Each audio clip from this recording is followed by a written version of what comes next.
Ces points peuvent paraître être du détail juridique, ça n'en est pas, car toute la vie internationale repose sur des règles que chacun doit avoir à cœur de respecter. Et nous, en particulier, la France, parce que nous ne sommes pas une puissance capable d'évoluer autrement que dans un ordre, un monde ordonné, et pas uniquement dans un rapport de force où nous ne pourrions pas avoir le dernier mot, parce que nous ne serons jamais les plus puissants. Nous ne sommes puissants que de notre volonté de nous défendre, et de notre volonté de respecter un ordre international auquel nous contribuons. Voilà les paramètres dans lesquels évolue l'action diplomatique de la France et dont il ne doit jamais sortir.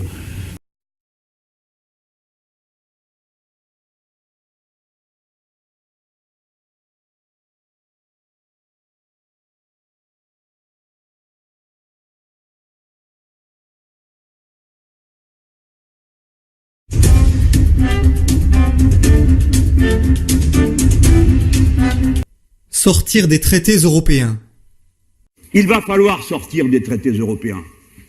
Dans notre stratégie de sortir, il faut sortir des traités, c'est pour ça que je veux clarifier avant de poser précisément les questions, pour pas qu'on discute sur des choses accessoires.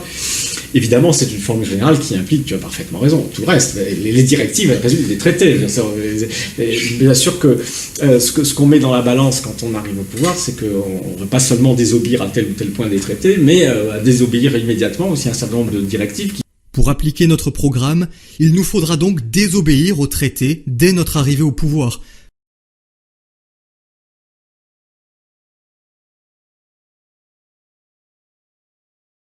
C'est que la France, éventuellement d'ailleurs sans sortir, désobéira unilatéralement des traités. Et là, M. Montebourg nous a fait le même coup qu'il nous a fait il y a quelques semaines, quelques jours à la radio. Il nous parle de violer les traités.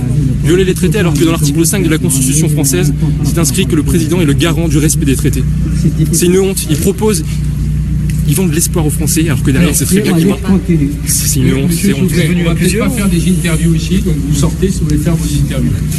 Car toute la vie internationale repose sur des règles que chacun doit avoir à cœur de respecter. Et nous, en particulier, la France, parce que nous ne sommes pas une puissance capable d'évoluer autrement que dans un ordre, un monde ordonné, et pas uniquement dans un rapport de force où nous ne pourrions pas avoir le dernier mot. Alors du coup, comme renégocier le TFUE, ça semble très difficile, voire carrément impossible, eh bien, certains proposent de désobéir aux traités. Sérieux ? Alors qu'on soit bien d'accord, les traités, c'est un acte de confiance. On signe des traités de paix. On signe des traités de non-prolifération atomique. On signe des traités sur les frontières. Et j'en passe et j'en passe. Et si la France ne respecte pas sa parole, qui empêchera les autres de ne pas la respecter aussi ? Quoi ? Le traité de paix de la Seconde Guerre mondiale ? On s'en fout, non ? On n'a qu'à repartir en guerre. Le traité qui dit qu'il ne faut pas torturer les prisonniers. Ça, on s'en fout aussi. Et puis celui-là, avant, la frontière de la France, ça allait jusqu'en Algérie. On n'a qu'à s'en foutre aussi, non ? Ne pas utiliser d'armes chimiques contre les rebelles. Alors rien à foutre. Plus d'une guerre ont déjà commencé comme ça. C'est vraiment irresponsable de penser un instant de désobéir au traité. Et de dire aux autres, allez vous faire foutre.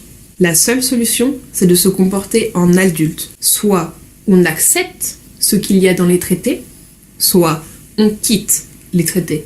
Soit on accepte que nos services publics soient démantelés, soit on quitte ce traité. Et les cacanaveux du style « ouais, mais de toute façon, nous, on est quand même super forts et tout, alors les autres, ils vont céder », ce n'est pas ce qu'on fait quand on veut la paix avec ses voisins.